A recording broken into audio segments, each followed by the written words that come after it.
And more on that heat in Tasmania's Mercury front page. The Tassie Fire Service has taken the unusual step of declaring 3 total fire bans in 1 week.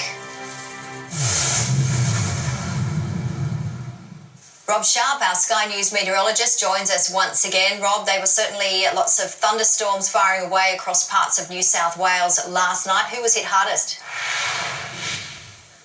Well, the storms were pretty heavy in terms of rainfall in particular, not severe in terms of wind or hail, but we saw some pretty decent totals in Dubbo, around 40 millimetres. Wee-Waa picked up a decent storm as well. More than 25 millimetres for Mudgee, Coonabarabran, Trangie, and in Western Sydney, Penrith also collected 40 millimetres in the gauge. You can see the radar was pretty active during the night, quite a few places picking up some heavy falls. And in fact, we've still got a little bit of rain around this morning, not too much though. It's definitely eased back substantially. You can see the radar there, just a little bit of showery activity lingering on, not too much in the way of lightning. But today, during the afternoon and evening, it will definitely be picking up once again, especially along the central and northern ranges through New South Wales, with heavy falls definitely a threat in quite a few locations. Forecast more generally today, you can see a few thunderstorms up in the northwest as well, remaining pretty hot over the inland and mild for parts of the southeast, but it's definitely going to be heating up later in the week.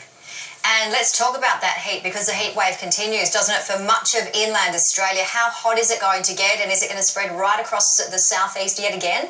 Yeah, so behind me is the heat map for today. So this is the peak of the heat. Anywhere shaded in red is looking around 40 degrees or hotter today.